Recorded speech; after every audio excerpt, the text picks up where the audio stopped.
Hey, welcome everybody to Spirituality Adventures. We're glad you're tuning into this episode. We are a viewer and listener supported podcast, so we really appreciate you listening, watching on YouTube. We really encourage you to subscribe to whatever platform you're using. If you're on YouTube, hit that subscribe button, or if you're on Apple or however you listen to a podcast, be sure and subscribe. We greatly appreciate it. Also, make comments if you like it and share it if you like it. We really need people to make comments and share the episodes that you like. And then also, if you're not already a supporter, we really would encourage you to go to spiritualityadventures.com and you can pick a tier, and we have bonus content for every type of giver. This is a nonprofit, so they're tax-deductible donations, but we do provide bonus content for those who are supporters. So be a part of the team, help support Spirituality Adventures, and we're so glad you're tuning into this episode. Hey everyone, thanks for tuning into this episode. This is a live event that we had on January 12th of 2024. It was an MLK event. And we had Dr. Nicole Price, who was our keynote speaker. We had a panel with four of us, including myself, and then Pastor Michael Brooks, Anthony Mondane, and Greg Ely.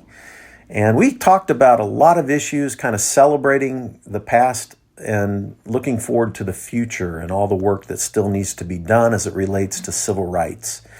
So I hope you enjoy this. Listen, take care, and have a great new year.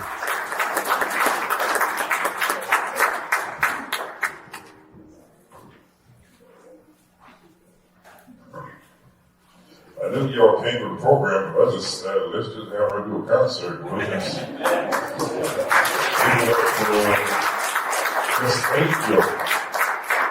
Well, welcome. I'm Michael Brooks. I serve as the senior pastor here at Oasis Church. I'm so grateful for you all braving the cold elements. But we don't cancel stuff around here. Chiefs fans don't have 80,000 people out there sitting in the cold watching a game that they might not win. Chiefs fans, just go ahead. But so we warm as long as we can be in here, and I'm grateful for this opportunity. I'm going to invite my colleague, Pastor Fred Herron, to come and join us, because he was really the master planner of all this and had a desire. So I wanted him to share what his vision and hope was. Housekeeping things, the restrooms are right out of these doors. You'll see the signs on the walls. Other than that, I hope you have a wonderful time. It's already a wonderful time because you're here. So thank you so much for joining us. Yes. And Michael, and I want to welcome all those who are watching online. We're live streaming this. I know I have friends in Manhattan and other places in America, maybe even outside of America, who are tuning in right now. So I want to welcome everybody. And then all my friends who are going to be here but decided to stay home and watch it in the nice, warm, comfortable fireplace at home, right? Okay, so anyway, we're glad you're here. So Michael and I connected probably 15 years ago, and I was reading a Kansas City Star article that came out called The Murder Factory. There was a zip code right here in Kansas City that had more people on death row than any other zip code in the whole state of Missouri. Okay, and I was pastoring a church at the time on the very far north end of Kansas City, Missouri, barely, almost to Smithville, right? And I was sitting there reading this, and I thought, well, this is my city. We got that going on. We need to go right down there and start partnering and doing some work and stuff like that. And so that's actually kind of like the Green Impact Zone was starting right then. I got to know those folks. They said, hey, you need to meet Michael Brooks. And I was at the National Prayer Breakfast, and somebody said, Michael Brooks is here. And it ended up being John Brooks, who's another pastor here in the town. So I ended up meeting John Brooks first, then I met Michael Brooks, and then we started partnering. And we've done a lot of events together. I took an unplanned sabbatical for a few years, and then we were just hanging out, and I said, we need to get an MLK thing going again. And we were kind of late to the game, but it all pulled together really beautifully, except for the weather. That was my only thing. But the vision really is to celebrate the victories of the civil rights movement, but also to realize that we've got a whole lot more work to be done.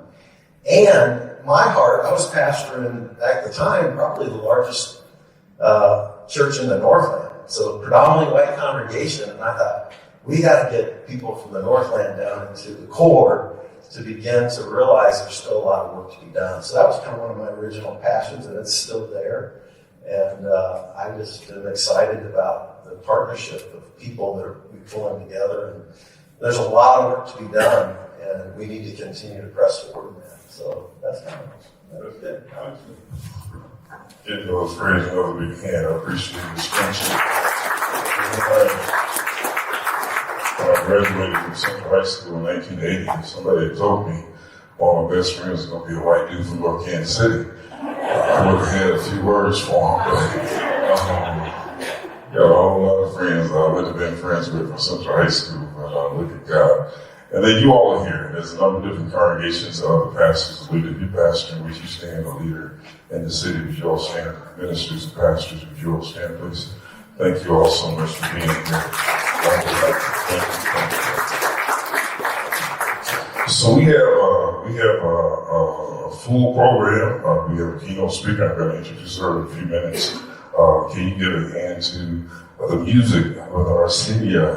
And we have some special guests here with us tonight. So we're going to hear from them. We're going to have a panel discussion, and Dr. Percy is going to lead that for us. And then we'll have an offering period. I apologize for not having a program. You know what happened? We have a program. People expect you to stick to it. And so I don't get our programs. It means I ain't got to stick to it because y'all know what we're going to do. So I can just do whatever I want to. But I'm grateful for y'all being here. Martin, Music and the Movement is what we titled this. And let me pause also to recognize Bob Hugh, who was also one of the brainchilds for this, whose wife had surgery. I asked you all to keep him in your prayers, and that's why he can't be here. He is playing nurse practitioner for his wife, and so please keep him in your prayers, but I'm sure he's watching. And so thank you, Bob, for all that you did to put this together. I'm grateful and honored to introduce our keynote speaker, or preacher, or lecturer, or whatever you want to call it. Preachers always have this running joke. What's the difference between a sermon and a lecture? Nothing. So what's the difference between a keynote and a sermon? Nothing. She's going to come and do what she does. She is also another good friend of ours who is champion what she calls the empathy revolution. And I'm excited about what she's going to present. You can go to her. She's also the CEO of Life the Paradox. And she has done also work in a number of different organizations and groups here. Matter of fact, nationwide. And now we just found out she's got a TED Talk she's going to be doing at Morehouse College. And I don't know how.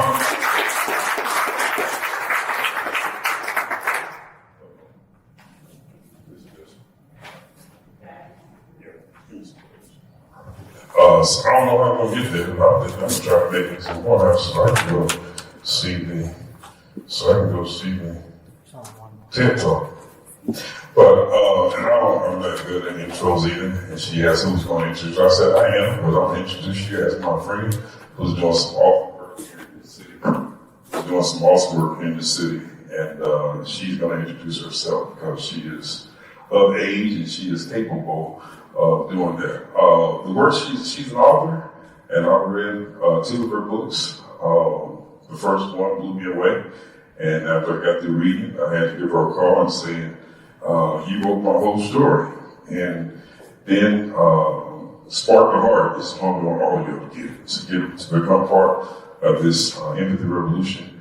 You really need to read Spark the Heart. She is a renowned author, a prolific speaker. She is a child of God and somebody who loves God and loves God's people. And I'm so grateful that she's here with us all tonight. So would you help me give a round of applause to Dr. Nicole Banks.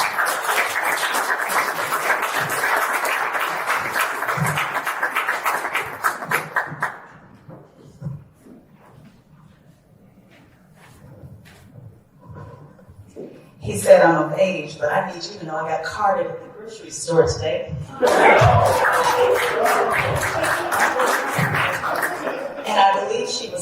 this. And then when I showed her my driver's license, she said, oh, wow. Thanks. Now I think I'm getting a little bit of that. I like to tell stories. Y'all okay for the story? Yes.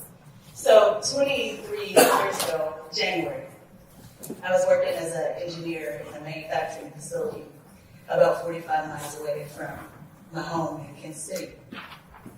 And I had a 2-year-old toddler, so my day looked like get up early, take him to daycare, go to the plant, work all day, try not to stay for all that extra stuff because I had to get back to daycare because they charge you $5 for every 5 minutes you were late. Wow.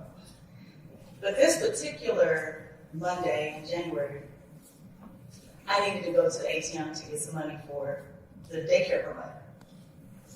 And just to set context, I was so cheap back then.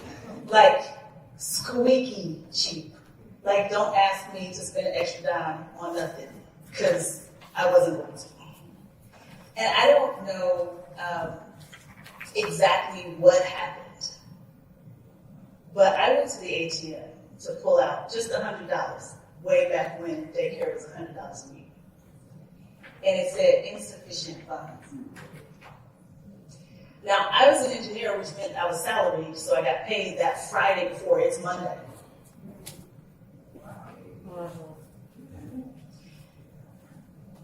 So I pick a lower dollar amount, and it says insufficient funds.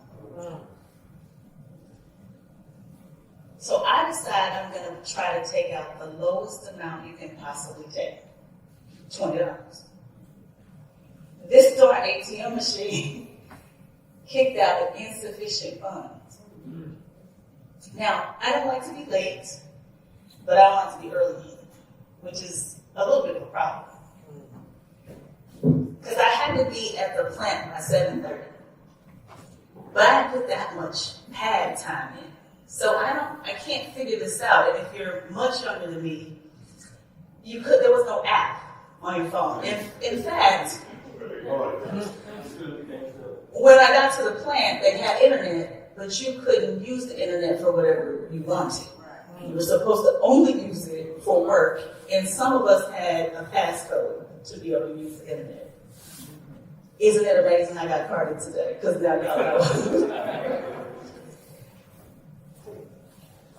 So I got to get this kid daycare. I call my mom, I'm like, Mom, I don't have the money for daycare. I need you to pay Miss Margaret. She says yes. I drop my kid off. I get to the plant. I'm there on time.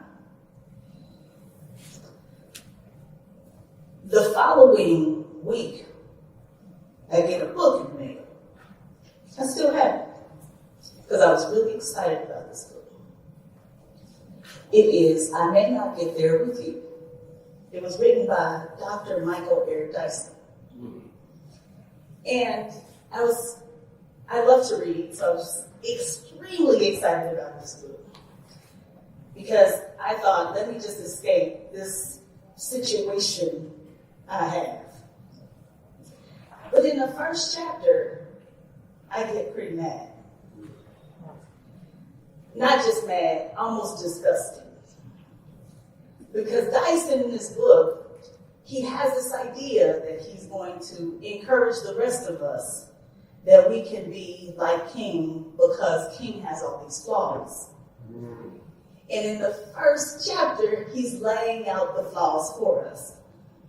Now, just to set the stage, I'm one of those people who actually had 2 black male teachers in elementary school. Not 1, not 0, 2. And Mr. Charles Cooper, my 6th grade male black teacher, had me memorize the speech of the Reverend Dr. Martin Luther King that most people call the I Have a Dream speech when I was in 6th grade. So King for me is like this. And this book cost $25. It was more than $10 more than I had. I want my money back. Because I couldn't see how anybody would take this approach to addressing how the rest of us could get involved in the movement. But I was just like many of us, that we think that the ramp to get onto how we can solve some of our nation's persistent problems is real narrow. That there is a way.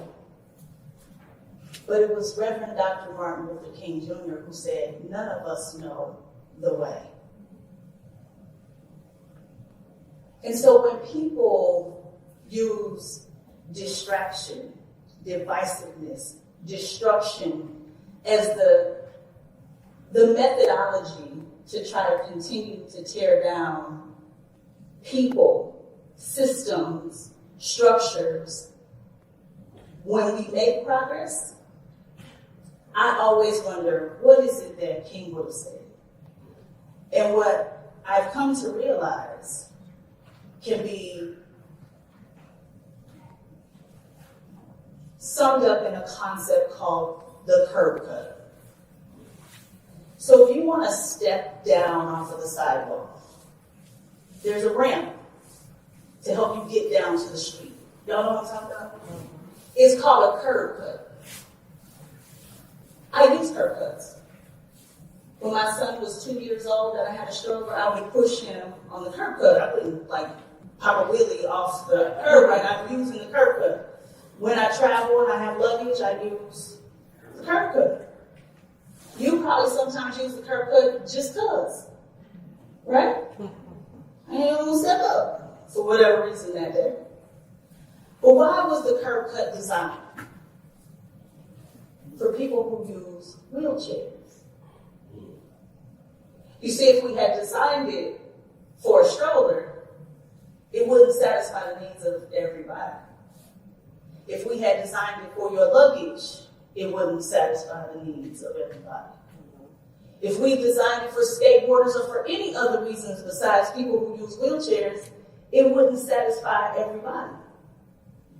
It's called liberatory design, to design for the people who need it the most, not because they're deficient, but because it is the just thing to do. And so when we think about Americans and who is the equivalent of who needs the curb cut, it is always Black people. If you are designing for anybody else, you might as well have made your curb cut for me with my stroller.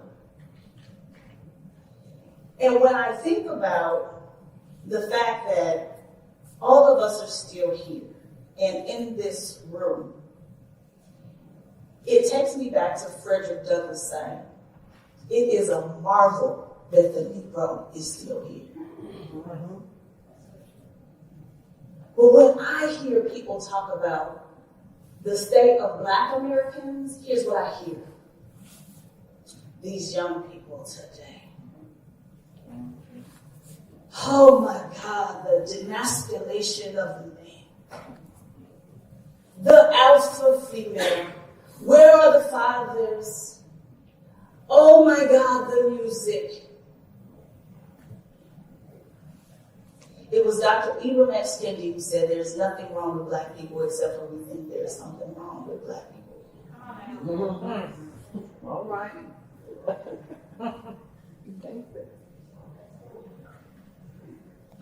To look at a person who has been able to overcome every single institution in the United States of America without exception has disproportionality based on race. Every single one. Education, healthcare, criminal justice systems, economic systems. There's not a single institution in the United States of America that doesn't have disproportionality based on race. And so what do? Instead of saying, let us figure out how to solve for the system and the structural issues, which is what King was doing. He wasn't creating programs. How does a job program fix economic disparity? It was King who said that is putting the cart before the horse.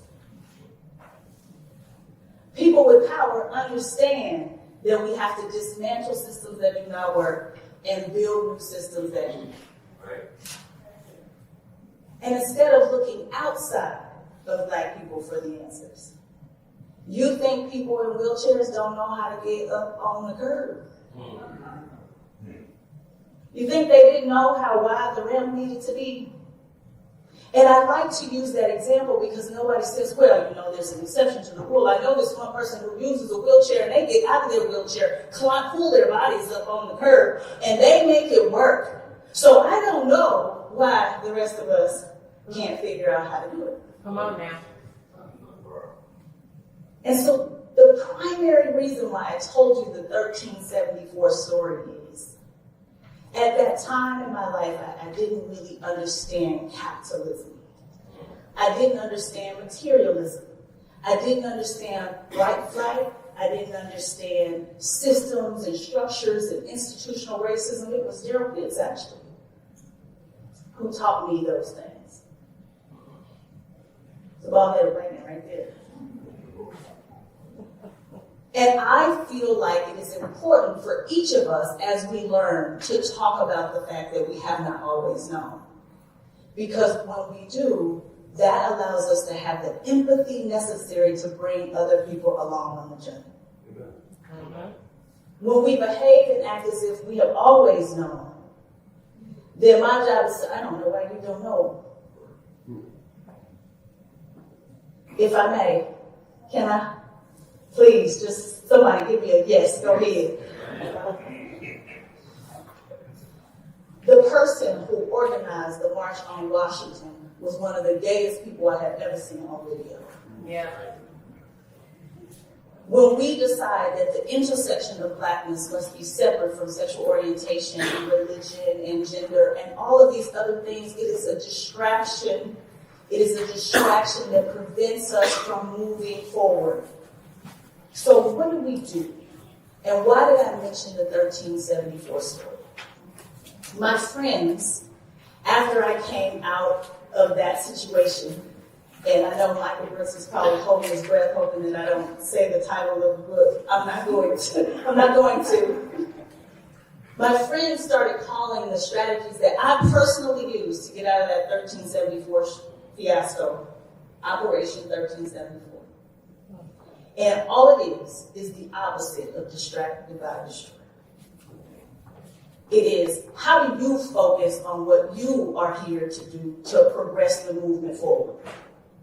If somebody else decides that they want to play certain music in their congregation, my role is to figure out how I can do what I need to do in order to make the ramp wider for more Black Americans. It is a distraction for me to be divisive about anything else. Focus. Focus on your stuff, your lane, what you are doing. Focus. How do we overcome divisiveness? Unity. Unity, not uniformity. If uniformity, this idea that we will put on a shirt, and listen, I'm just describing, I'm not judging. I am more Malcolm than I am Martin. Really? Two men who understood the global oppression of Black people everywhere. Two men who understood that we had to build the capacity of Black people to understand that there was nothing uniquely wrong with them. Two men who understood that we had to focus on legislative agenda in order to move things forward. Two men who pushed white folks to recognize that tension did not mean that I'm mean. It just means that I want the foot off my neck. Mm-hmm. All right. Mm-hmm. Yeah. How is it that 50 years later we are pitting two dead men against each other? Divisiveness. Come on. People will quote James Baldwin and then say, I don't think that gay people should be in my church. Are you kidding me? Hypocrisy is the opposite of unity. You cannot uphold the person in one instance and in another disparage who they actually are as people. And I never used to speak on this topic because it wasn't popular to do so until my friend was stabbed 139 times because she was lesbian. Our silence is causing death and destruction. Yeah. Yeah.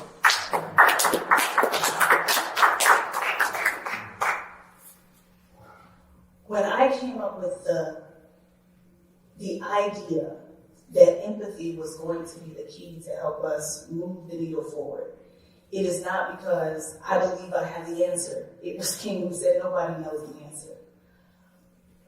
But what I feel in my heart is that the people of Kansas City, as the heart of the nation, have the ability to spark an empathy revolution throughout the rest of the country and help this country live up to the things it says it is.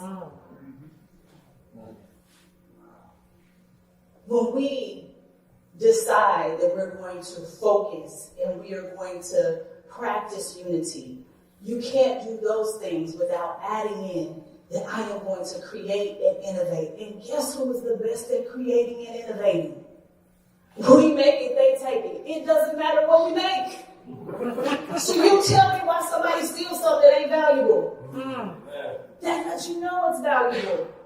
You tell me why somebody would say certain things to a child in a school that would crush their spirit if they didn't know it was valuable.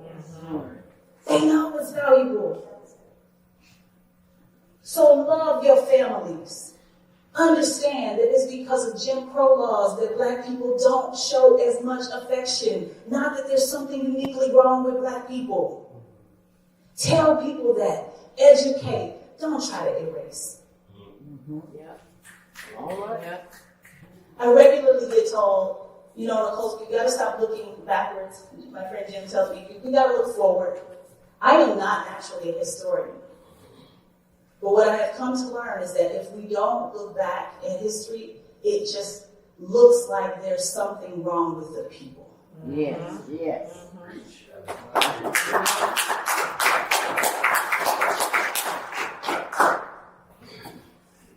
And I don't know how to do this, but I'm telling everyone who will listen. The first thing that we have to do is recognize that empathy does not mean kindness. It is not sugary sweetness.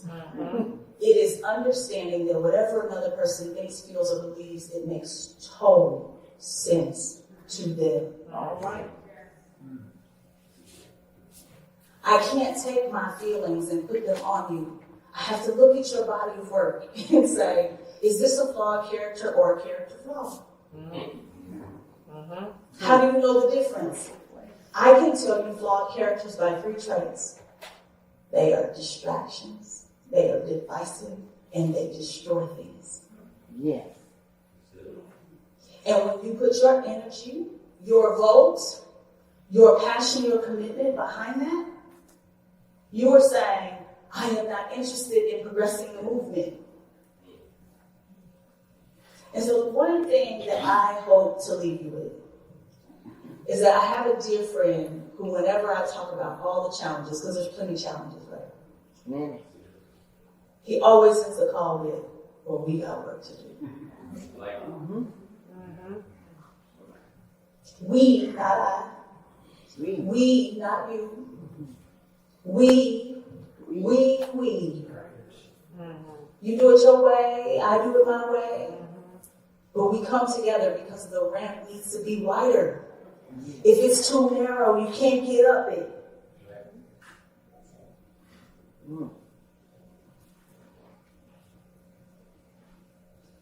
My hope is that as we think about the work of Reverend Dr. Martin Luther King, which I think it is ironic that on his birthday observed that we do service, when the man was dying for us for fair wages. Come on. But okay. I have to eat my own cooking. You do it your way. And we need legislative action as well as programmatic content.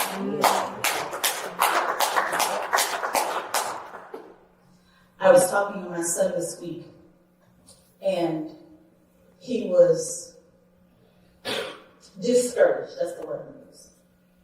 Because it just feels like to him in his 25 years on the planet that his entire life, the prison industrial complex has been a thing. His entire life, people have been homeless and on the street. His entire life, Black women have been dying in rates greater than others. My job is to let him know that in my lifetime, some of those strange things were not true. Mm-hmm. It was because there are people who are focused, who are united, and who are innovative around hatefulness that they stay true. Yeah, that's it. Yeah. Manipulators and some of the evilest people in the world are empathetic, y'all. Mm-hmm. Stick with me. How can I convince you to do something that is going to harm you unless I know what you're feeling so that I can push that button? Mm-hmm. That's it. Yeah. So I'm just trying to get well-meaning people to stop doing that thing we do. Mm-hmm. Where you go, oh, I wouldn't do that, so they wouldn't do that. Yeah. Come on now. How much proof we need? Mm.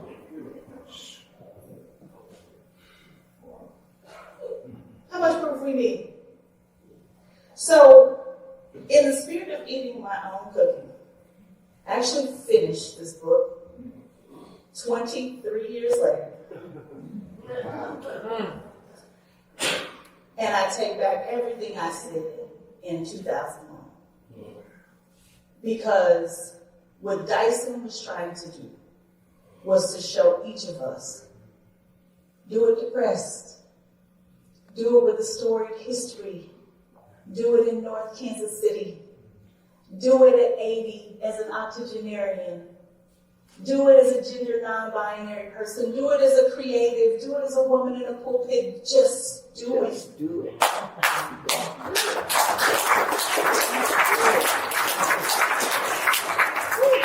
The people who did it before us were not some magical unicorns. They were regular people. Yes. With families who laughed, who experienced joy, who experienced pain. We now know the king suffered with great amounts of depression. Regular people who just decided that they are going to be focused, they are going to practice unity, and they refuse to be destructive. Thank you. Now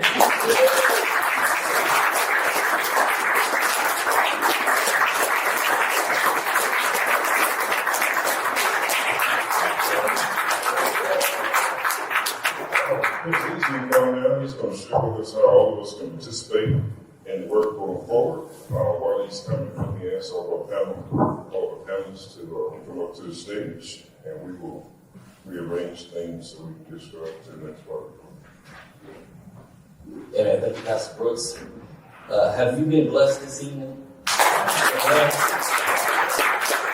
Thank you about you, man. God, I pray to come through tonight. You know, it says we're two or three gathered in the presence of the Lord. He is there. And I believe the atmosphere is warm in this place. Do you believe that? Yes. I believe that. Thank you.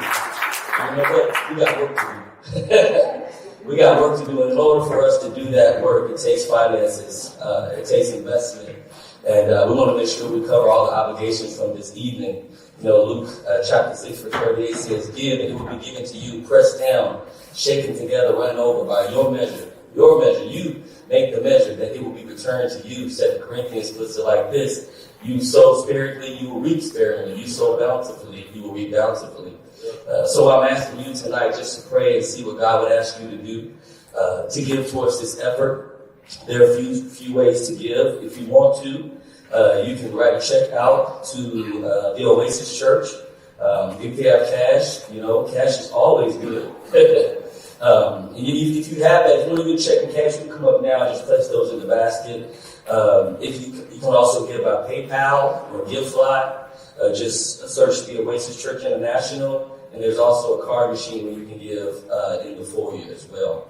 I'm going to cover this time in prayer. Afterwards, if you have any gifts, you can bring them up front, and then we'll be getting prepared for our panel. Let us pray. Father, we just thank you for this opportunity. We thank you, Lord, that you are in this place. And Father, we know that you will make sure that the resources are provided and available so that we can take care of the work that we still need to do. We thank you, Father, for calling us to this place and giving us a front row seat of what you're about to do in this new season. We don't take that for granted. And we pray this in the mighty and matchless name of Jesus. And all those who agree said amen. Amen. Amen. If you don't have gifts, you can give here, or you can also give the other.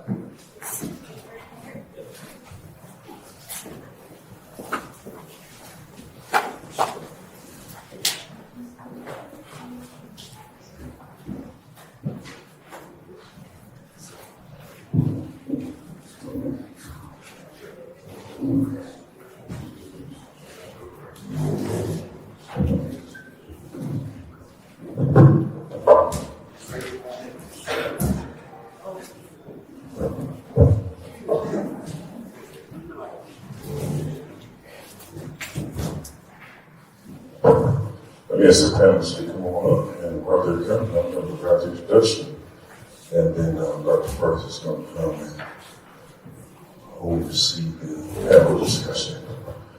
All right. First off, let me again thank all of you for being here. Our panel this afternoon, or this evening, consists of 4 preachers. Y'all, if I keep on saying they're my friends, you're going to think I'm friends with everybody. Yes. But they are. First of all, we have Pastor Anthony Mondane, because we needed somebody young on the panel. Because the rest of us got too old. But he is a trendsetter. He's the pastor of the First Christian Church in Independence. But he is the trendsetter he is the first African American to serve on the school board in Independent School District.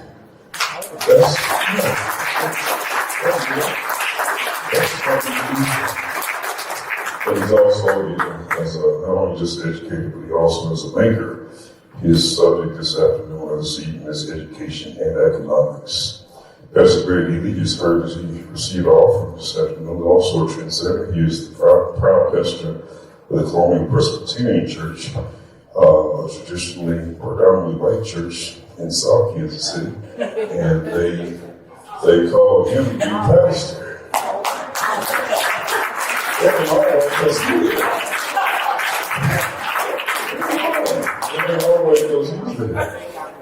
They call the right one because he has the demeanor, the patience, and what I learned from him, the love to do a good job. They call the right African American pastor. All of us could not have done it. All of us could not have done it. You also heard from Brent Aaron. He is the pastor of Living Water Christian Church.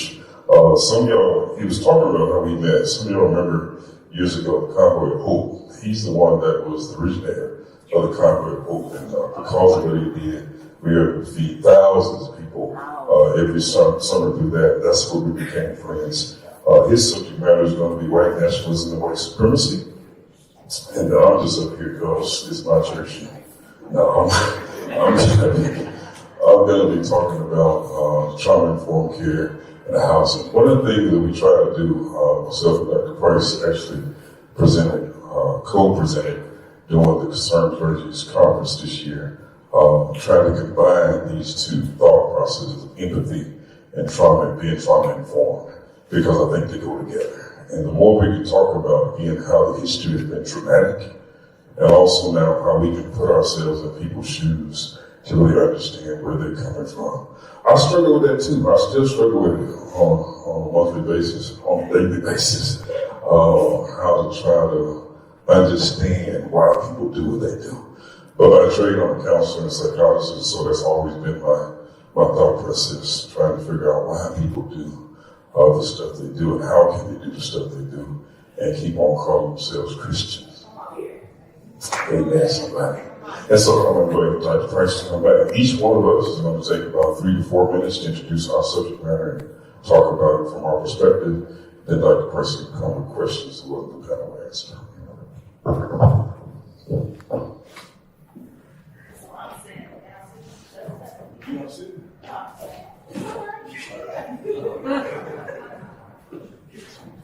They get to sit down. Okay.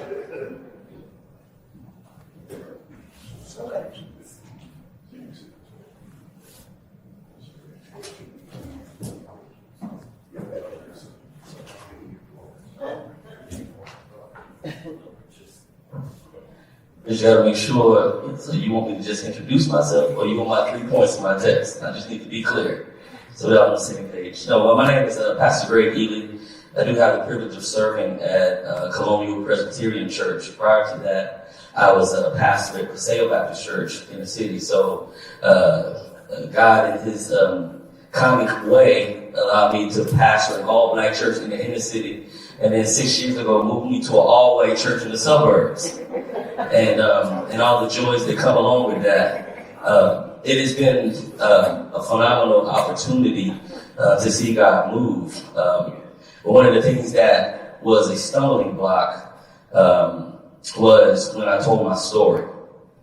I told my story one Sunday. It was actually after the George Floyd incident, murder that occurred. And I was asked to tell my story. We were doing online church at the time. You know, it was COVID.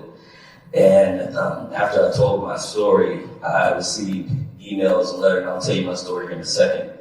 I had emails and letters to come to me from people telling me that they could no longer hear me preach because when they heard me tell my story, or when I preached, all they heard was anti-police. And I want to begin my story by telling you I am not anti-police. I believe we need police, and I believe they serve well. And I believe that there are a lot of great policemen, but something is wrong. Yeah. And we have to admit that something is wrong. Yeah. So back in 2006, I was preaching a revival, youth revival in Austin, Texas. And on the last evening, I was on my way home, and I was on the phone with my wife. She was, at the time we were living in Dallas, so I was on the phone with her. And I looked back, and this car was driving behind me like it was going 100 miles an hour, like it was floating. And I just remember saying, man, that car is going bam. And just slammed into the back of me. And when my car stopped spinning, I looked out the window, and I can still see it right there today. This body laying underneath this 18-wheeler. It was about a 6 foot or so black male. He had like braids in his hair. He had a camouflage tank top on and red jeans, and he was laying there. I don't know if he was dead or alive. He ended up being alive, but he was knocked out. And so, immediately you check your arms and your legs to make sure everything is okay. And then I pushed the door open because the airbag had blew. Smoke is blowing everywhere. I pushed the door open, and I run out the car, and there are 10 police officers pointing guns at me, running at me, telling me, get out, get out. And I put my hands up in the air around you in the middle of I-35 in Austin, Texas. And the Travis County Sheriff's Office are all running at me, guns blazing, get on the ground. So I get on the ground, put my hands behind my back. They handcuffed me. That's why when I see the video of George Floyd being kneed, that was the position that I was in on the ground on I-35. And I was in handcuffs, not harmful. And then they sicked the dog on me. And they released their dog, and I still to this day have the scars, the markings of that dog on my back. So when I walk around the house, my wife and my children are reminded of that evening when they didn't know if Daddy was coming home. And when they finally realized that I wasn't the person, the guy uncuffed me and said, we sorry, we thought you were the other guy. Oh. And of course, we had them take care of that. But then when I moved to Kansas City, I moved up north. And the first 6 months I was here, I was stopped 6 times by the same police officer. Once because my license plate was crooked. Once because he said, what was I doing up driving this early in the morning with a hoodie on? Once I got pulled over right here in Kansas City, Missouri, as I'm pulling into my parking spot at Paseo Baptist Church. And I said, my name is on the sign right there. And he said, I couldn't get you for not having a seatbelt on. I'm not saying that we don't need police. I believe we need police, but something is wrong. I believe there's a training issue. I had a conversation with a previous chief of police in Kansas City. He said, we don't do enough threat perception training for our police officers. teaching them how to know when there is a threat, teaching them how to de-escalate and not escalate a situation. I just believe that something needs to be done. I want our police around us, but through our efforts in here, at least in Kansas City, we have to demand that there is better training. Thank you.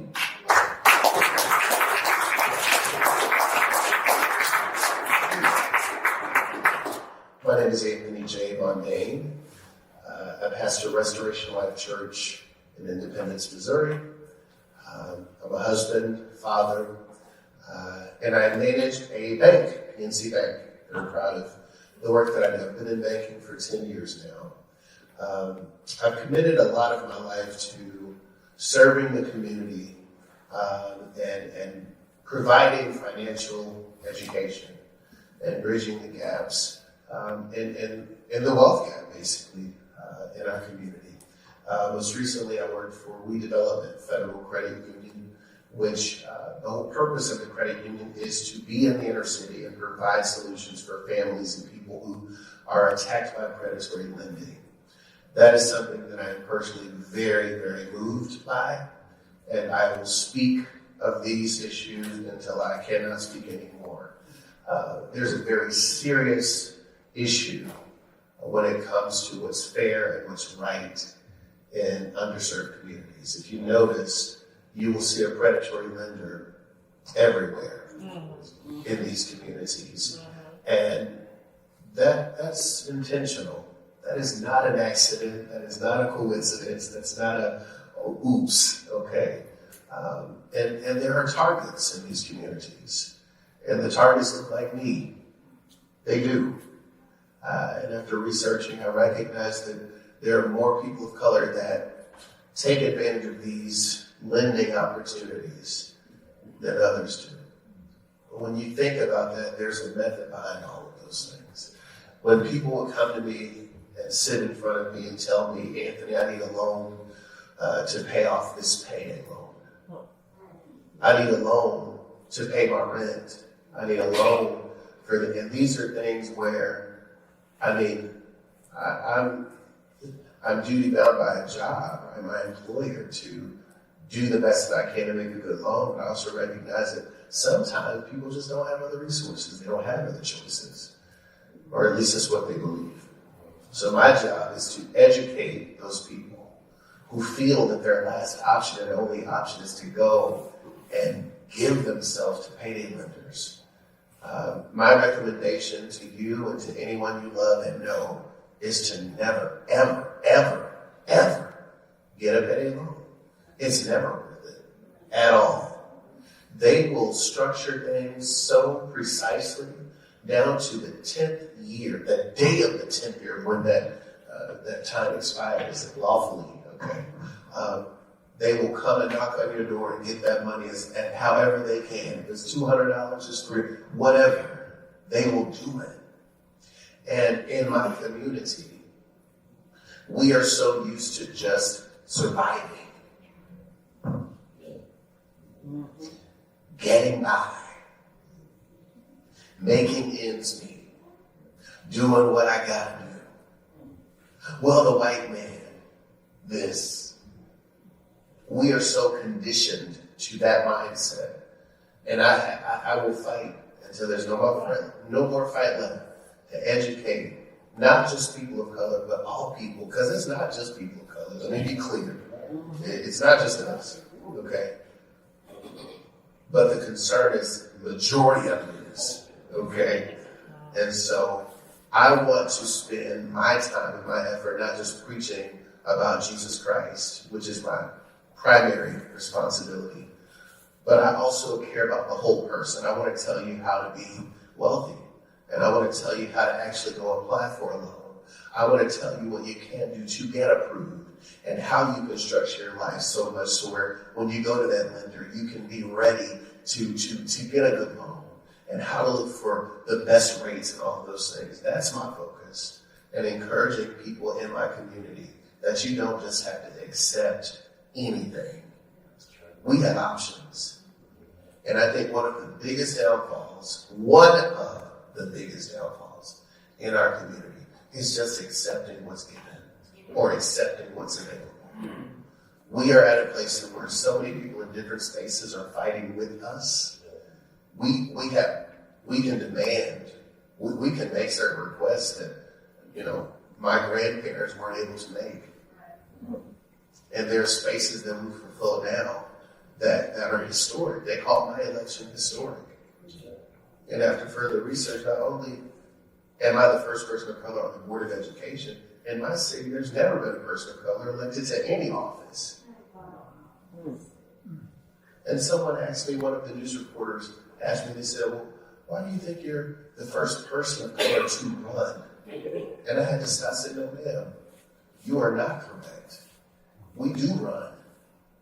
We are on balance. We're not elected. Well, that's the difference. I'm the first elected person of color in the history of Independence, Missouri. I'm proud of that. And I want that to make change and create, widen the curb slant, what is the term? Curb cut. Amen. I want to continue to do that, but my job is in vain if I'm it. So there is work to do. This room is full of people who are obviously interested in progressing forward. You are not here accidentally or unintentionally. You are here on purpose, even if you don't understand or agree with everything being said tonight. You are here very intentionally. So I encourage each of you to become a sponge and take in everything that we are sharing from our perspective and match it with yours and ask yourself, what can I do to work together to be the we? Because it's not a them, it's not a they, it's a us. We all have work to do. And I want to be a part of that work continually. I hope I've captured. Amen.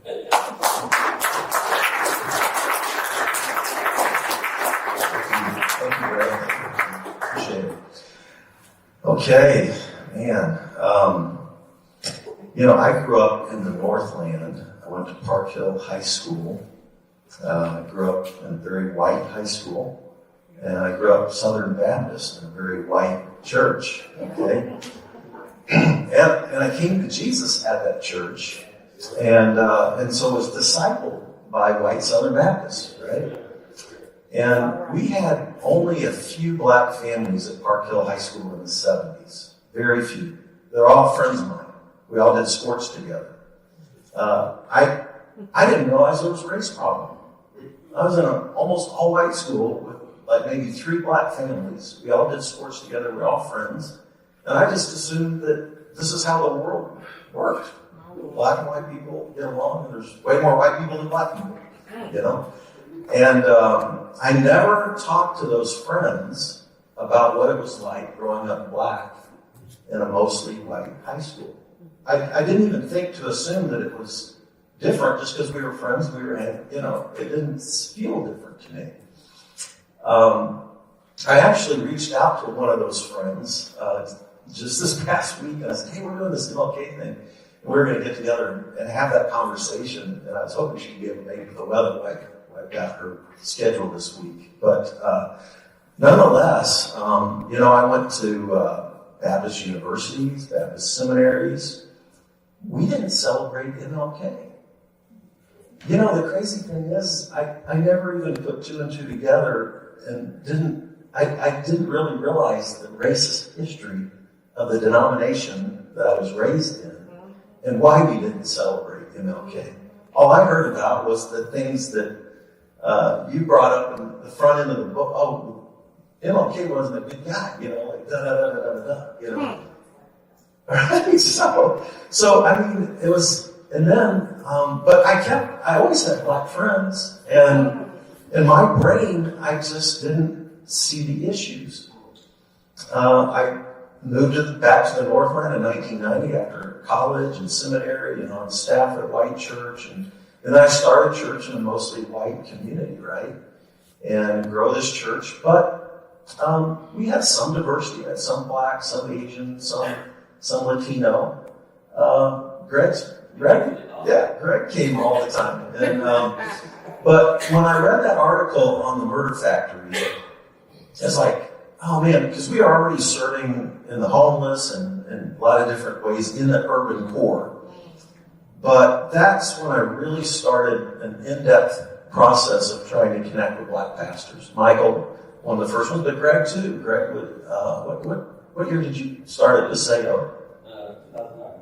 Yeah, so about right at the same time. Michael and Greg have been two very close friends. And I'll just talk, my experience with these two guys, hearing, oh, is that right? We're dating ourselves. Michael and I are the same age, but I think I'm older than you, right? Yeah. All right, anyway. So, I'm the elder up here. All right, so, but nonetheless, just hearing their stories, you know, I didn't know what it's like to be a black parent raising kids in a white world, and how you had to raise them to not get killed by any number of angles, right? I didn't know that stuff. I didn't know what it was like to be black and pull into a white gas station and get mistreated and discriminated against because you're black. I didn't know all of that. And so just the relationships and the friendships and just hearing the stories. And I think one of the big things is that if we don't understand each other's trauma and we don't understand each other's history, we can't do empathy. Would that be a good statement, Nicole? And so I became immersed in the black community because of Greg and Michael and friendship and relationship. And then my heart just grew bigger and bigger and bigger for the black community. I'm very disappointed in my white evangelical friends in America, you know?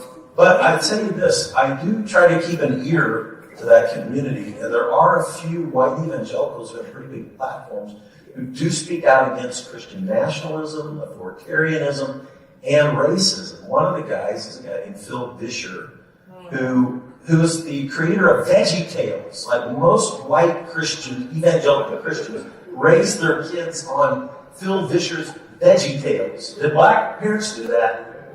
You did, all right. So, Veggie Tale guy, right?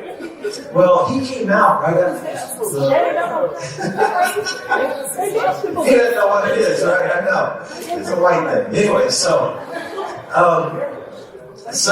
Calvin, were you raised on Veggie Tales? All right. You were to connection. That's right. So Phil, by the way, after George Floyd, he came out with a 17-minute video. It's the best, shortest, pithy video I've seen yet on white supremacy, white racism, the racism of the white community and white privilege. Basically, white supremacy and white privilege by white evangelical, boom, 17 minutes. You can look it up. Holy Post, Race in America. And I posted that. I tried to get it out to many of my white friends as possible. And, you know, when I was pastor in the Northland, when we first met, I was trying to move white people down to the core and begin to build relationships. And once we build relationships and hear each other's stories and histories and trauma, we begin to break down barriers and begin to love each other. And so that has been a passion of mine, and it still is. And I had to take a sabbatical for a while from my own trauma. And then I'm back. And then, you know, Greg, I don't know if you remember, we did an MLK thing one time. There's another white pastor. And remember, he got up and he said he grew up in northern Wisconsin. And he said there wasn't a black person within 7 counties of him. And he said, we Swedes didn't get along with the Norwegians. And I thought, you know, we human beings can certainly inflict a lot of harm on each other. It doesn't even have to be black-white. You know, it can just be human to human. And so we need to dive into trauma and history and listen and then build relationships around the healing of that.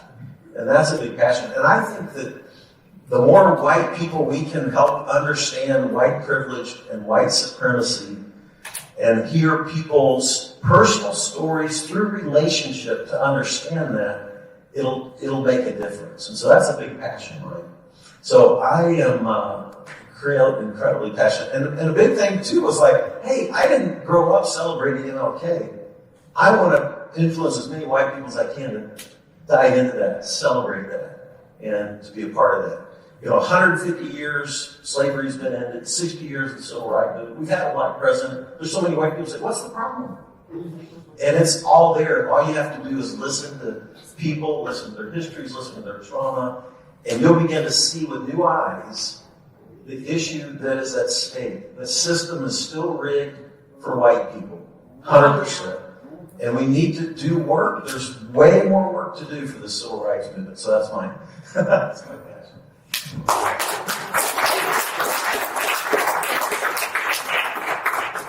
So I wasn't introduced to this work. I really became more aware of what was really going on once I left Kansas City and joined the military. I won't go into that whole story. It'll take way longer than y'all want to be here. But I really have decided, just by what I believe God has called me to do, is try to get the church to really understand how we have to deal with people's trauma and deal with it in a different way. One of the moves of God that God commissioned me to do once we started this vocation was a move from judgment to empathy. The church has spent hundreds of years judging folk because of what they see and what they did, and how it could be the poster child for it. But we gotta move from just telling people that they're wrong to understanding why they did what they did. That's what empathy is.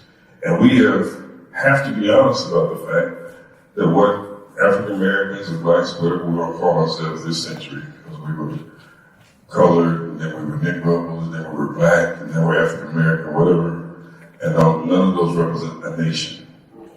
But the reality is the trauma has gone on ever since the first ship landed on whatever the shore was, and it has not ended. I have no hope that politics is going to fix this. What I do believe is those of us who've been called by God to do something different can fix it, and we will face it. Because you can't fix what you're not willing to face. And it's going to take some hard conversations, and that's why we don't talk, because a lot of us don't want to have the hard conversations. It's going to take us disagreeing on stuff. So everybody is speaking from their passion. So I've got 15 of them. I can't tell you all of them. But housing was the issue that God brought to my mind when I went through the race equity training. And one of the things that came to mind real quickly was, I know for a fact growing up, our parents were told, buy a house, get a 30-year loan, get it paid off, and you've made it. However, after I got grown, I figured out everybody wasn't educated.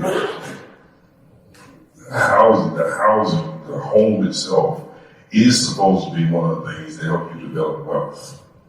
Not in our community though, because we kept them for 30 years. By the time 30 years was up, the house wasn't worth much, and the kids that grew up in the house really didn't want it. And the folk that moved out of the neighborhood to get away from us, now moving back in the neighborhood, buying up the houses cheap, rehabbing them, and then selling them now. The house my parents grew up in, if they rehabbed it and put it on the market, would be worth $250,000 today. Yeah. It's absolutely ridiculous. So my story is this. I went to Ladd Elementary School, 3745 Benton Boulevard, Kansas City, Missouri, 64128. I remember. When I went there from kindergarten to second grade, it was a mixed school. Gym class, the subject matter was learning how to square dance. Yeah, okay. It was not a black school, trust me. But from 1967 up to 1970, we saw a total transformation of that school. And all the race kids moved, and the school became almost entirely black by the time I was in the third grade. I visibly saw the white flag from the community. There were individuals, I know for a fact, one of my best friends, I hated my name because there's 5 Michaels in the class.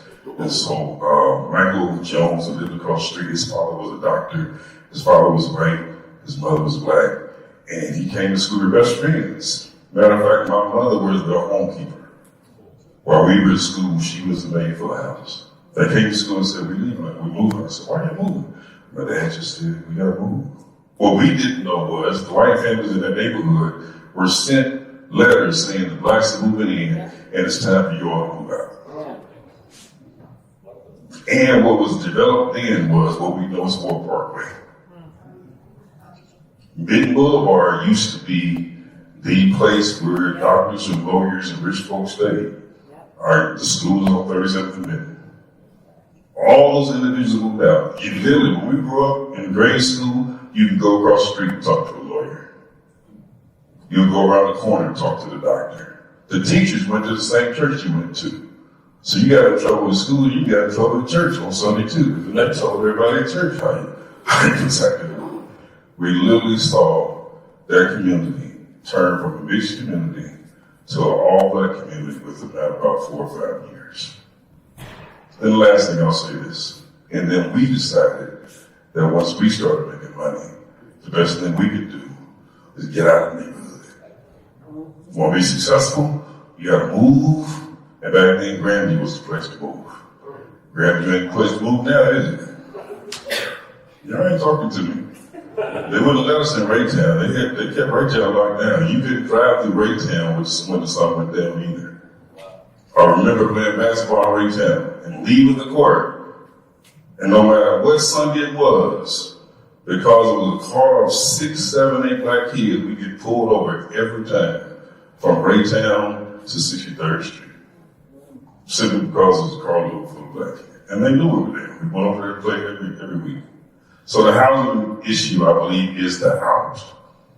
And I think the church has to get more astute on how to help individuals become homeowners, how to get good loans, if we don't get out, America is going to be capitalistic until the day we die. Either you got it or you don't. In order to operate in the system, you got to have some capital. But we got to change our mindset about how that happens. Because the traditional ways have kept us right where we are. Sorry, I'm soapbox.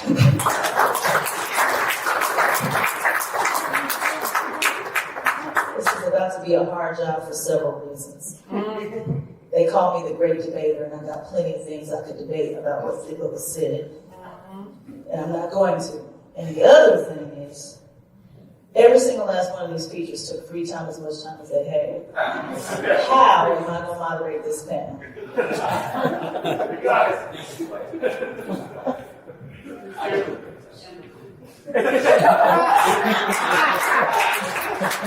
I'm so glad somebody screamed out empathy. I understand exactly what they think, feel, and believe, which is that they can take as long as they want when they have the microphone. So how are we going to do this? Interestingly enough, I think when people hear black men talk about their experiences with police, they think it's kind of an isolated situation and event. But when I was 15 years old, studying for my U.S. history test for Jean Blair, who was my high school history teacher, my mom didn't lock the front door because she was the community cook. And so it was unlocked. And I heard this really loud noise at the door. My mother was gone. And then I heard it twice more. And the next thing I know, there are 10 or 15 police officers in our living room with guns pointed to my 15-year-old head. I was on the floor for almost 2 hours. They brought in dogs who went through our house, turned everything over. The dogs found a bag of potpourri. By the time it was all said and done, all I heard them say to my mother was, "I'm sorry." Wrong house. We had to fix our own door. And what I hate, Pastor Ely, is that you have to start with a caveat. Right. Yep. Not all police officers are bad. I think we need police. Yeah. And the burden of having to do that is solely on people who are in an oppressed state. It never happens to anybody else. And in my work, if 1% of people are awful, I would say that probably more than that are. it is my job, if I care about the community of practice, to out those people. Yep. To shun them, to not recommend them. And so I want you to talk more about policing and from your perspective, what you think are the key challenges, but I'm a push you to leave out all the caveats. Because when we're trying to get people to change because of facts, Yeah, and I appreciate you, calling that out. My brothers and sisters, part of our Kingdom Wonders team at Colonial. Thank you for Noreen and Joy being here tonight representing us. There's a level of PTSD that comes with telling my story. Because as I stated before, when I was asked to tell my story, it was met with turbulence and pushback, and actually, the second time I referred to my story in a sermon, I didn't even tell the whole story. I just referred to it because I was trying to show them how I was able to interact with someone, and God gave me an opportunity to share the message with him because I could understand. Because he was talking about police, and I was like, hey, I understand. I showed him my scar. And I was just saying how God would give you an opportunity and give you the message, the word to speak to someone.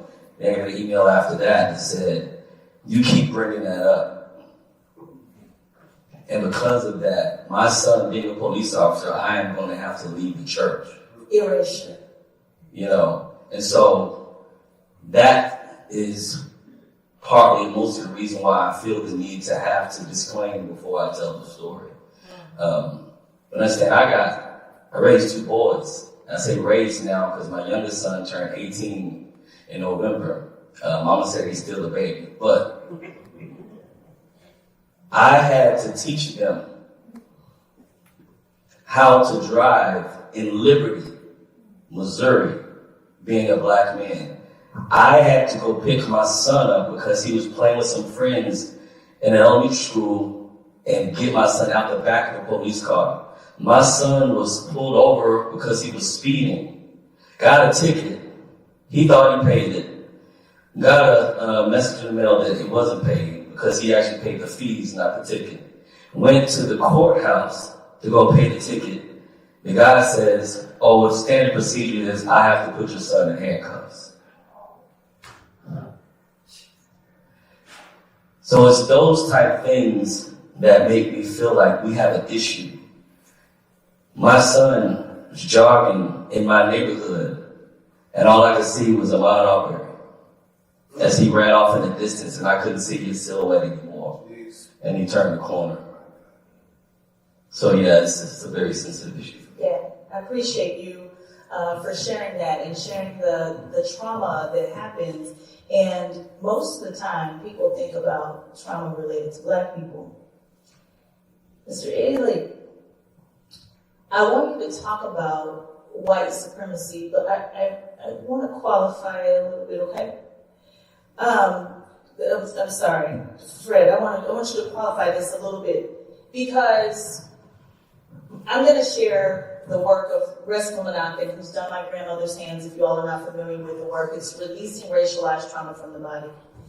And the way his book is set up, Pastor Ely, is that he has an entire section about the police body. And he suggests that the trauma that gets passed down from watching other people harm other people all day needs to be released from the body, and when it's not, you pass that harm through other people. Okay? So he says it's not about training, actually, because you're making split-second decisions, and whatever the body is feeling is going to come out when you're making split-second decisions. And so when we talk about what does Kansas City North look like and Park Hill, and I wonder sometimes, why do we not have the conversation about why Independence is white? Why Kansas City North is white? Why, when all the mixed folks, the mixed neighbors move out and it's all black, is there an insinuation that that black neighborhood is now bad? when nothing changed except for the color of the people living in the homes. When someone talks about why Black people are subjected to predatory lynching, why we don't go back and say, my family had their 100 acres stolen, I would be rich if had it not been for the white people who did these things. And so when we don't talk about what it looks like to stand there and watch your grandfather hang a person, there is trauma passed down. And white people don't want to deal with that trauma, which is why I believe they can't handle any kind of tension related to racism. So I'd be curious to know. I know that was a lot. I'd be curious to know, when you discuss how white privilege manifests itself in our community, and I'm talking about our Kansas City metropolitan area. What else can we do? Because you're doing a great job with your personal relationships. What else can we do? Wow. Right. That's not. But this book that you just referenced, My Grandmother's Hand, I just read this. So Bill Rostein is the regional overseer for the Disciples of Christ in Kansas City. And I just went through a process to get my standing with the Disciples of Christ. And Bill had me read this book. And I'm in a 2-year training with mindful meditation with Tara Brock and Jack Cornfield. And so his book, I'd like to get him here to Kansas City. His resume is... All you need is 50 grand. That's his... Is that what it is? Uh-huh. Dang. All right. Are any of you really multimillionaire or people listening, my friends in New York? All right, anyway, who are watching tonight. But I think we could we talked about this, Michael, Daryl Forte and Stacey Graves, and do a white, a blue body, black body trauma talk with this guy. I think it would be amazing. I think we could pull it together. But I got a question. When you read it, did you do the exercises? I did it. Okay. And we created action steps that I'm going to go over before we leave tonight, that are future things, not just an event tonight, but things that we want to unroll through this whole year. And then I think we could pack this place out next year for another MLK event. Yeah. But keep building a community that cares, is moving the civil rights movement forward, and for Kansas City. And the beloved community idea. Just keep expanding through relationships primarily, but organizing all kinds of events. So I'll go over a action step thing before we leave tonight of that very. You want me to do it now? Do you have one of those for everybody? We have one for everybody, and Matt, I think we should pass those out so we keep you on. Can you make that visual for the people who are watching online as well, this bookmark? So, we're going to hand this out. So the next thing is going to be, by the way, the sponsors of this event are the Concerned Clergy Coalition, Missouri Faith Voices, the Oasis Church, and I have a nonprofit called Spirituality Adventures, and those are the sponsors for this event. The next action step is going to be Missouri Faith Voices on February 2nd and 3rd. It's going to happen right here. It's going to be a Justice Revival service on Friday night, and then Saturday they're going to do a training event. Michael can speak more to that. The next thing, Anthony Mundane is going to do a Wealth Harvest Workshop Saturday, March 16th, right here at 10 a.m. And then we've got another Missouri Faith Voices event happening April 12th and 13th. And then Michael, you should share, Michael just did a pilgrimage, a civil rights pilgrimage down in Georgia. And he said it was so impactful. And I said, well, let's get a bus and take a group from Kansas City down there and do it again and make it a. So that, we're looking at the end of July for that kind of a thing. So I'm wanting to build relationships, break down the barriers through understanding our trauma and our history and loving each other, and then continue to do events that let's do civil rights here in Kansas City and make an impact. There's still a lot of work to be done. I love it. I'm glad you put this handout together because you were ready. Somebody must have told you. Hey, I was ready. Yeah. Pastor Brooks went to Birmingham, Alabama, right, to Selma and Montgomery to be able to see some of the work that had been done there, the Lynching Museum, Legacy Museum. Yeah. You send it to me. Send me your question. I'll ask it, or just write an answer to me.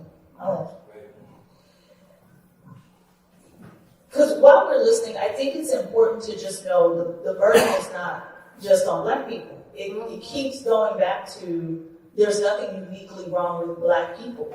We have all been reared in this system. We all have trauma from this system. And what is amazing about Black people is that we have managed to still maintain culture and music and food and all the beautiful things that make us human. Meanwhile, sometimes when you ask what are the benefits of being white, folks are like, what do you mean? And when you give up being Norwegian or Scottish or Welsh to be white, you give up food and music and culture. And that's just unfortunate. It's really unfortunate. And we have to talk about the fact that racism is hurting everybody. We talk about it as if it's only hurting Black people, which is part of what our challenge and our problem is. That police officer or those police officers who sick the dogs on you have trauma from that event. Might not recognize it, but they do. Give them the questionnaire. You have watched somebody else be harmed, maimed. It's a trauma event. Now, Pastor Mundane, you are talking about economics. She gave me her whole phone. That means she ain't doing nothing wrong. She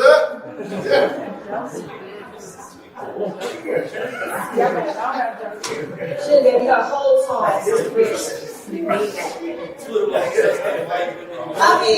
think she could have got cash out on here. Send myself some money. So I am not going to do that. She trusts me. Because there was something that was said that made me bristle. It didn't make me, didn't put me in disagreement, but it made me bristle. And it is this idea that Black people are making bad choices just because they're making bad choices. I get to make good choices because I have good options. When we tell people to make good choices, they make the best choice of the options they have. Come on. You made better choices because you had better options. Make it plain now. When I had Operation 1374, for some people, that would have resulted in homelessness. I could probably name 10 people in this room who would let me live with you if I needed to for at least a week. And then after that 5 days, sis, how long you got? I got you for however long. But some people have no one. And so what does it look like when you have no one and you need to eat? That's why I like the simulators where people have to make decisions. And I'm so glad you gave me this question because whenever I get an opportunity to give the simulator, and Daryl, you can attest to this, to people who just don't want to accept it, they will make the most ridiculous decisions. I'm not going to my mom's funeral. I'm not going to get my kid their cancer medicine, knowing that that's not reality. And so the question is, how do we get people to even care about these things? And that question was posed to me when I was talking about racial justice to a group of this city's we're talking wealthiest citizens. He said, Nicole, thank you so much. Pause. I really appreciate what you shared here today. Pause. When I go back to my home and my gay community, none of this stuff really impacts me. So I get it intellectually. I was hoping you were going to help me get it emotional. I said, did he just tell me he don't care about what I just said? Yes. And in the spirit of not judging and stepping into empathy, which remember, this is not sugary kindness.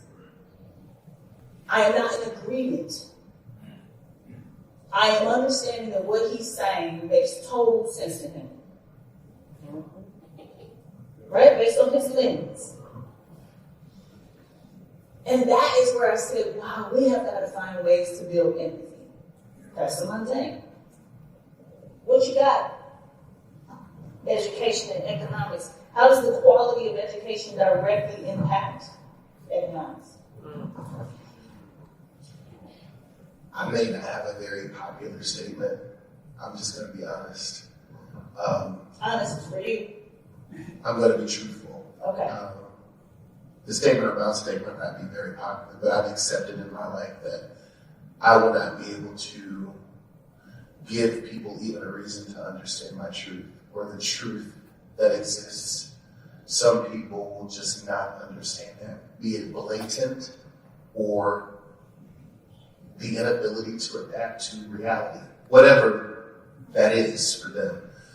So at 32, I've decided not to waste a whole lot of time on convincing people who obviously don't care to care.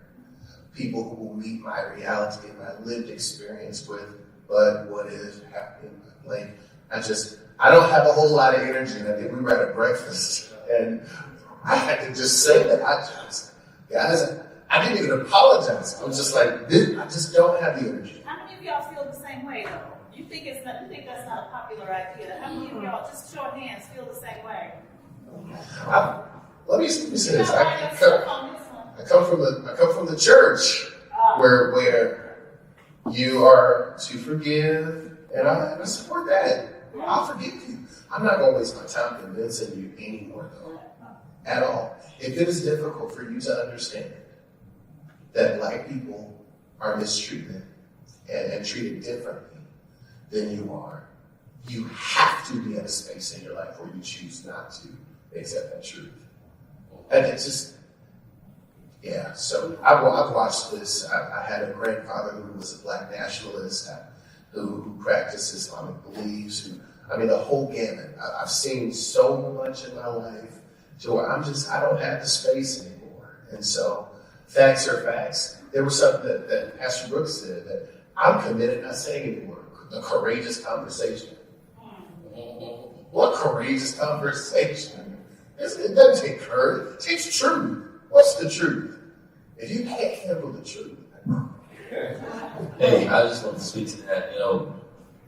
I appreciate you asking that question because that's something that we run into. As I said before, that I pastor in the Colonial Presbyterian at 95th and Warren, with the big church with the big white columns.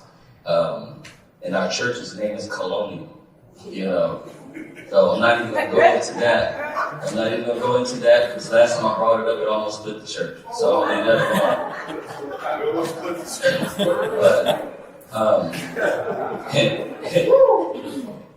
And this is being live streamed, so I will deal with the damages later. Hey, as my dad said, I was looking for a job when I found this one. But that's one of the Kingdom Oneness team that we have. In 2018, I preached a sermon entitled "I Have a Dream" in honor of the 50th anniversary of the assassination of Martin Luther King. But it was a verse from John 17, where Jesus says, "I pray that they are one as we are one." And my thesis basically was that this dream that Martin Luther King had was not originated from him. He just picked the baton up from Jesus, which means it's a commandment from the church. Yeah. From that, we had a group of people come to me and say, "I want to know more." So they came and we had breakfast. We decided to be the bridge to study together, had small groups. And we also had, I got the emails about MLK's past life and all this other kind of stuff around that kind of deal. And some of the questions they asked me at times is that how can we get people more involved in this? And we tried our best. We do things. We got a couple of weekends coming up for MLK. But I am determined that I'm going with the goers. You What you know, call them? goers. I'm going with the goers. Going with the goers. Exactly. Those people, you know, people of peace is another term that some people use. There are people that God will strategically plant in your pathway who are moving in that direction already. Because I don't have time to be going back to Egypt. Yeah. I was not built for that. I was not built to lead people back to Egypt. Yeah. I just don't have the DNA for that. So I appreciate people like Jody and Marine and others in our church, in our 93% church since I've been there, because we were 99. Praise God, we're making progress. There are people who are built to be able to go into spaces and be the first to have the temperament to be able to do that. And so bless you. I will add you to my prayer, just to take you to the throne. There's about 10% of people in the world who are like, yes, let's go forward. And maybe 20, I think, sometimes. Probably 20. And then there's another group of people, the 10%, who are like, I don't care, I don't want to, I don't want to go. And we always overcorrect to that group of people when there's about 70% of folks in the middle who are just indifferent. The opposite of love is not hate. What is it? It is indifference. It's indifference. And so if I implore you to do anything, it's to stop thinking about the most hateful and think about the indifferent. The people who can be persuaded if somebody would just educate them a little more. Mr. Fitz, what you got? Well, I think I need to push back on something that I think you said. Go for it. Did you say that when the white police officers sick the dog on the pastor, they felt trauma? Yeah. Thank you for pushing back on it. So the question, if you're on live stream, is that when the police officers sick the dog on Pastor Ely, that they felt trauma. Pastor Brooks, is it considered a trauma if I watch, even if I'm the perpetrator, watch somebody else be maimed by a dog? Yes, so one of the definitions of trauma is secondary trauma. It didn't happen to you, but you saw it. And if you saw it, you can't unsee it. And you had some feeling attached to it, even if your blue uniform tells you to ignore it. Any human that sees somebody get hurt, you can watch a movie and start crying. You ain't in the movie. Yeah. Push. Come on, give me another. Well, the thing that I know enough folks who would be able to detach themselves from that action and say, I had to do that because of the position I was put in. And what I did wasn't wrong. In fact, what I did was necessary to protect myself and my community. Yes. So there are different types of empathy, just like there are different types of trauma. I can tell myself something that's intellectual, that's mental, but the body keeps the score. Yeah. Somatic empathy, somatic trauma. My body experienced that trauma even though I have told myself it did not. And so the more I try to tell myself it didn't, the worse I am actually when I get ready to go back out into the world and I see another person who looks like him. Now I'm unconsciously blowing that trauma through more people. So it's even worse if I've mentally told myself it's not a thing. Which is why. While she's looking at that, the other thing is, how many times has somebody said something to you, it hurt you, but you said it didn't hurt? Because you don't want to admit to them that it hurt. And you may not even admit it at that moment. But afterwards, you start processing what happened. That sticks and stones, crazy scenario we quoted when we were kids, sticks and stones and broken bones and words. And we grew up and found out words do hurt. So, but don't put no stick on my shoulder because you know what that means if you knock it off, right? I'm so glad we've had an opportunity to talk about this because too many people don't understand the way we hold traumas in our bodies. And some of the work of Menachem is trauma from generations before. So, and he has you do these exercises. You don't even have to read the book if you're not a reader. It's more important to do the exercises than to do the reading.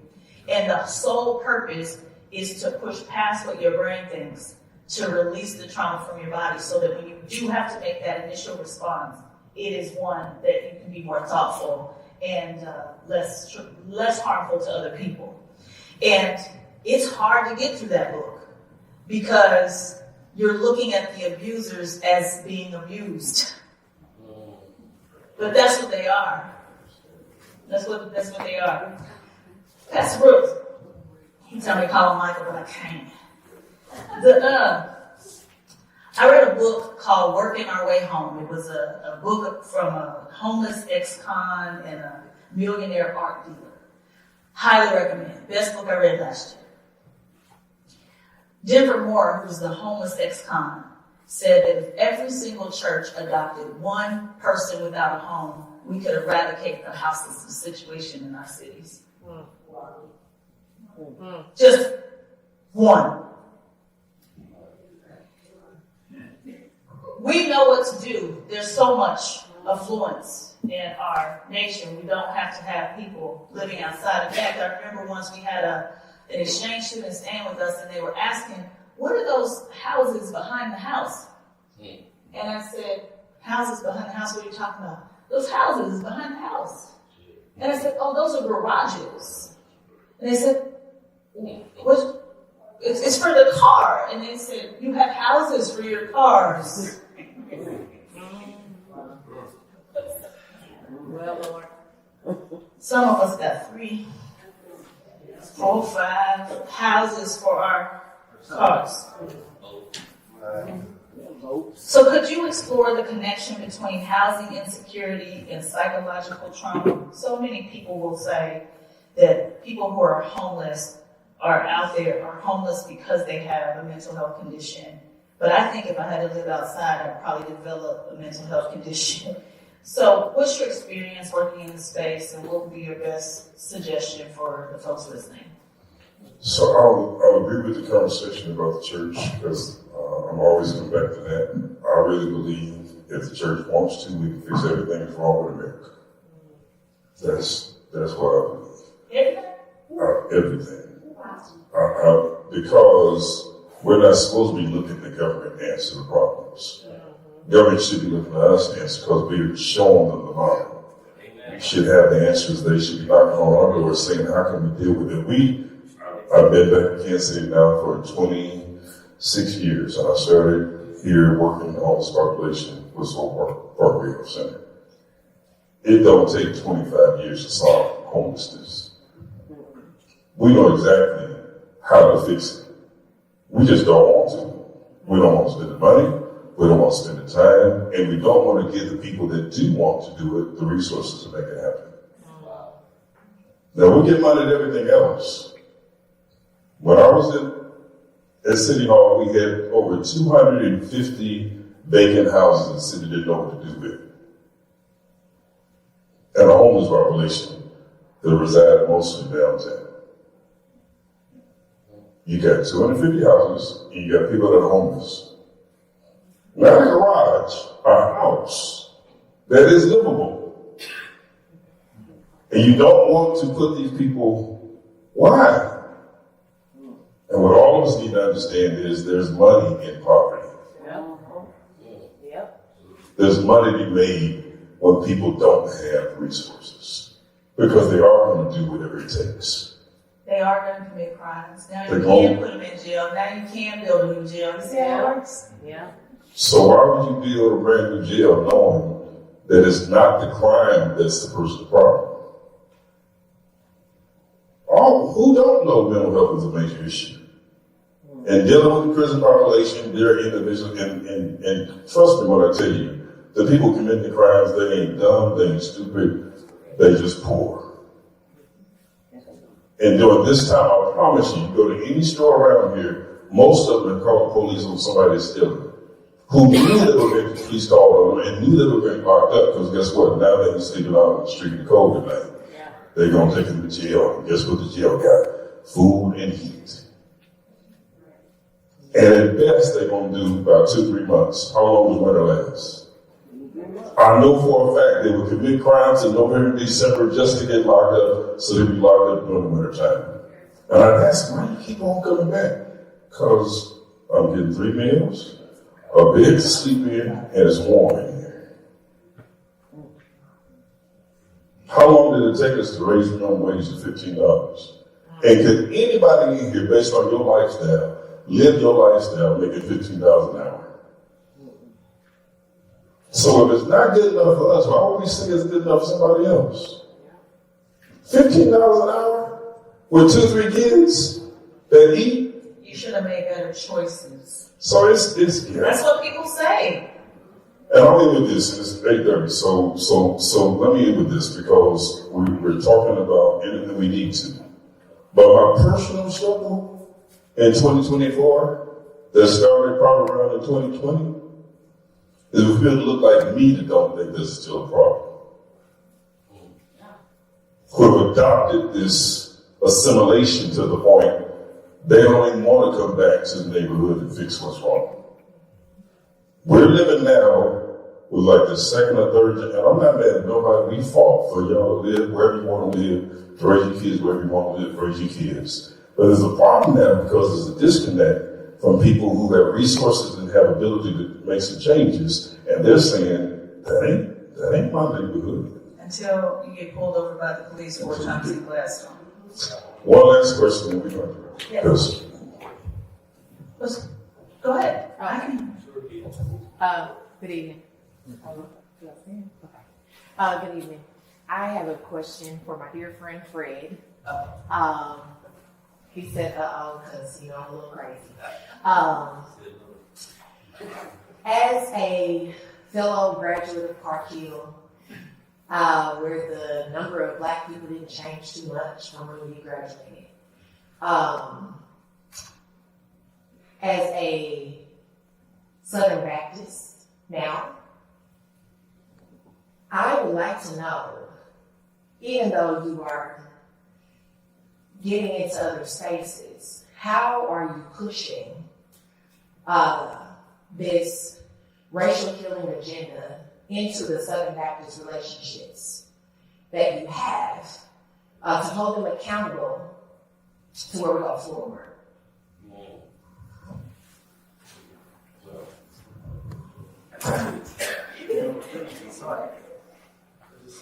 He didn't turn around. That's a good son. Yeah. No, I haven't, the church that I started in Northland, I went right from Southern Baptist and I started this non-denominational church called Vineyard. So I haven't been a Southern Baptist since 1990. But I was working on a second doctorate at Midwestern Baptist Theological Seminary in the Hebrew Bible just before I had my unplanned sabbatical. And so I still have a lot of relationships in the Southern Baptist world. And honestly, when we were doing Convoy and stuff like that, I actually had most of the larger Southern Baptist churches in Pleasant Valley, and you could rip through some of the bigger Southern Baptist churches in the Northland. Yeah, First Baptist. Yeah, so I was able to move some of those. I'm more progressive now, so I don't know how my Southern Baptist friends still. But these things that we're doing that I just went through. I'll reach out to all of my friends and just challenge them to be a part of it. We did get them involved in the Convoy stuff that we did, and so we were moving hundreds of white Northlanders into the core. I remember when I first started doing it, people were worried they were getting shot if they just came down to the core, So that was something. Force you grew up with, right? My face wasn't because I don't believe you. Yeah, okay. That's literally, people, well, if I go down there, I'll get shocked. That's Yeah.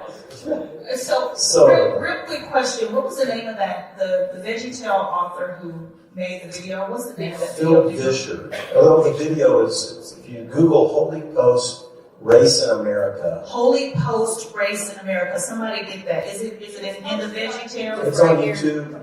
It's on YouTube. Okay. And is it like a cartoon or no? No. It's just Phil just ripping through 17 minutes of why there's still white privilege and white supremacy in America. Basically, he starts with when when slavery was ended, how they passed vagrancy laws so that They basically arrested black men who didn't have homes and put them right back into slavery again. He went into redlining. He went into the war on drugs, which is basically a war on black people. He went into, the FHA loaning practices with housing. I mean, he just went boom, boom, boom, boom, boom, boom, boom, boom. 17 minutes for white people to understand, hey, there's still an issue, there's still a problem. And so we've got to partner with people who will speak out like that, who still have a platform in the white evangelical church. That's my thing. There's a few people that are out there, and Greg and I have talked about this. We've got, Greg's got a great, he got invited to preach at the seminary, right? At Midwestern, yeah. So he has some influence with that Southern Baptist crowd too. He trained under Tony Evans in Dallas, and so we've got to pull these. I appreciate the challenge, Porsche, and we need to do that for sure. And we want to just What church are you in, by the way? What church are you in? Yeah. My daddy's church. Okay. We just had a merger with Sterling Acres. Yeah. Okay. Sterling Acres was a all-white church with the median age of 70, and our church was predominantly black with a median age of 35. And we just merged, and so we're 5 months in, driving down the street, right here in Raytown. Okay. Yes. A couple things that what Pastor Brooks did not mention is the ACEs assessment. Oh, yes. So for those of you who are not familiar with adverse childhood experiences assessment, familiarize yourself with it, take the assessment yourself, tell other people to take it, because it is an indicator of how much trauma you have been exposed to, and they've just updated the assessment to make it just more culturally responsive and accurate. And so invite you all to do that. And then I also believe, this is especially true for those of you who are white in the audience, if you have not done the exercises in my grandmother's hands, I invite you to do so. That is your racial healing work that needs to occur. It really is. To understand the racial trauma you hold. Because if I can help you understand your racialized history, I don't know that I have to teach you about mine. Mm-hmm. My grandmother's hands. It's a great book. I was thinking to you, but the song, but I don't. Hey, are we going to close with the Black National Anthem? Yes. Okay, can I make one quick comment? When I was going through my own trauma and in recovery, I couldn't go to a white church. And I went to my friend's church, Macedonia Baptist, John Brooks' church, and just sat in black gospel worship for 45 minutes. And I was there attending during Black History Month, February, right before COVID hit. So I was a white person, like one of 4 white people in a big black church, going through Black History Month in a black church for the first time in my life. Mostly white pastor, Fred, And we sang the Black National Anthem every single Sunday. And I kid you not, when I first was focusing on the words, I probably had heard it at National Anthem, or different places, football games and stuff like that. But I was reading the words, and I was in my own trauma, and I cried through this song every single time I heard it. And I went up to ask Tim, who's the worship leader there. I said, Tim, what is this song? I'm so embarrassed. I didn't know that I was singing the Black National Anthem. And it's such a powerful song. Oh my gosh. And I'm embarrassed to admit that, but it's true. We never sang the Black National Anthem in the white church. What year was that? That was 2020, February 2020. I'm embarrassed for you.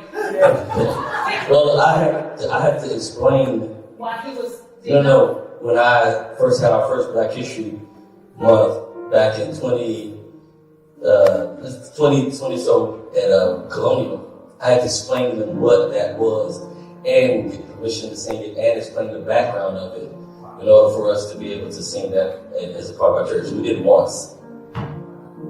I'm not going to comment on that because you still work there.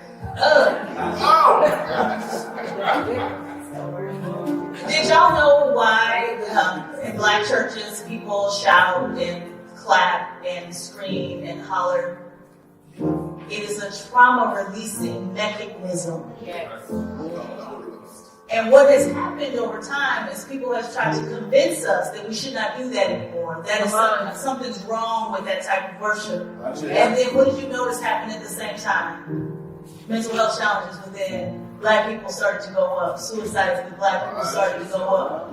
You have to release trauma from your life. You have to. Yeah. So we're going to sing the Black National Anthem together, and we're going to sway our bodies together because it is a trauma-releasing mechanism. Everybody stand. Can y'all give all of our panelists and participants a big hand? Hey, you made it to the end. Thanks for listening all the way through on this episode. By the way, if you're not already a supporter, go to spiritualityadventures.com, sign up for one of our monthly supports, and you will receive our bonus content. You'll receive lots of interesting information about our guests. Many of our musicians will do special bonus songs and record a song. So I want to encourage you to do that. Thanks for listening. Thanks for watching. Be sure and subscribe. Be sure and share any of the episodes that you like. And be sure and make comments if you like them as well. This helps us get Spirituality Adventures out there to more listeners, more watchers. So whatever platform you're using, subscribe, like, share, make comments, and go to our website, sign up for our team, and be a part of the team support. Thank you so much, and we'll see you next time.